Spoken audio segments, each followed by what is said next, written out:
because this teacher was accusing me of cheating. And so now, fast forward 2023, I remember how small I felt and knowing that somebody questioned my intellectual ability because they had such a small idea of what I'm capable of. And I didn't want a kid to feel that way, especially now. Yeah, that's right. And so I did find that there were these AI detectors online. And so I ran it through, said 100%. I'm like, okay, I'm not going to grade it because this checker is saying block. Now, over time, not too long of a time, I would say maybe about a year in, I started finding out through different articles that these AI detectors, they're not that great. They're not that accurate in detecting plagiarism, because now, in response to the AI detectors, you have humanizers. And so now kids are putting in the AI text, asking it to humanize it. It sounds a little bit more human. Right. You run it through the AI detector. It now has 0% detection. So because of that, I had to say to myself, well, how do I flip this? Again, not trying to put someone in a position thinking that I don't think they're intellectually capable of writing a stellar essay. But I also can't let you get away with cheating. So I said to myself, I'm going to start hosting conferences moving forward. So anytime I read a paper and there's a section that has this really profound analysis with this really complicated word, but not really explained in depth, I'm just going to have a one-on-one conference with the kid and say, hey, this was a really great point. Can you explain that to me? And if the kid can't explain this block of text or this word that they're using, then I'm like, you need to revise that. You need to redo this. Because the fact that you can't explain this to me lets me know that you had had a lot of assistance that you should not be using. And just framing my language, again, not being accusatory, not saying you're not capable, but this is a teachable moment, right? Don't do it because you're going to get caught. Right. And so then after that, I started saying to myself, well, can AI be used in an educator space? And so, which probably feels oxymoronic to educate. It does, mostly because, and teachers have big egos, and I'll say it, teachers have huge egos. You have a bunch of folks that have all of these different degrees because eventually you need a master's as a teacher. Yep. And now folks think that they are outsourcing their intelligence to this platform, or they feel I'm too intelligent. I don't need to use this. But the goal in my mind, I'm thinking I've been in education now for, at that point, about 8 years. Yep. I have 2 master's degrees that I earned on my own without the help of AI. I don't need to prove anything to anyone if I decide to use AI to do the technical parts of my lesson plan. I have no guilt or no shame about that. I use AI to build my lesson plans. Yes. And I'm glad you said that because it's no different than having a TA. Exactly. It really is. It's like getting rid of the grunt work. Exactly. And because I remember, and any veteran teacher will share this, when you first start out your first 2 or 3 years, you might spend 2 hours, 3 hours just developing 1 or 2 lesson plans for the week. Yeah. That's a lot of time. That's a lot of time.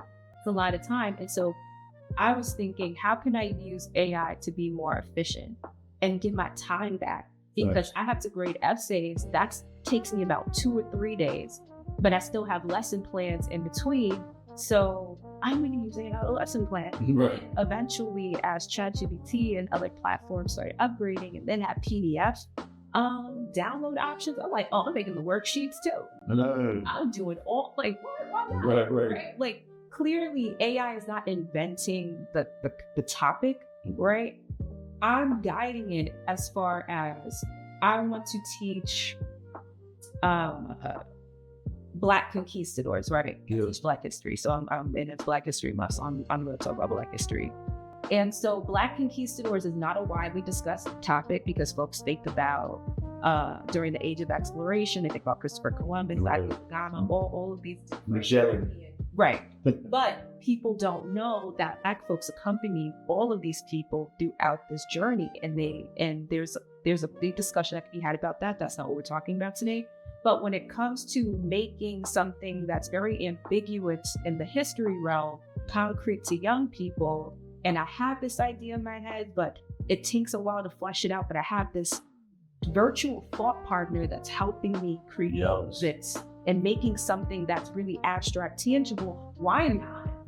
Why should I spend 5 hours with this abstract idea in my head and then just keep going through these different renderings of what it could look like on my own when it was created in about an hour? Because a really thoughtful lesson plan, even through AI, might take about 30 minutes to an hour. Because the first output is not what you actually want. Mm-hmm. You want to add the critical thinking questions. Maybe you want for them to do some type of writing. Maybe if you're in a classroom, you have students that read at a second grade level, even though they're in 10th grade, and you have some kids that are at 10th grade level proficiency, and that's where they should be. You still need to modify the text so that it's accessible to all of them. Yep. And AI helps me with that. So I don't see anything wrong personally with it, but I do know some folks are hesitant. They're worried about brain rot.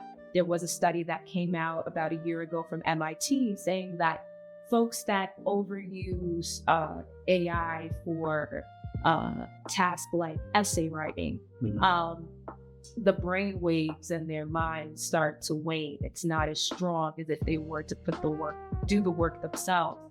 And I question that. I'm not saying, though, the research is valid, but I question, is that person just a passive consumer, or are they making edits? Right? Like if I just say, hey, write me a 500-word essay on Black conquistadors, print, and then print, that's different.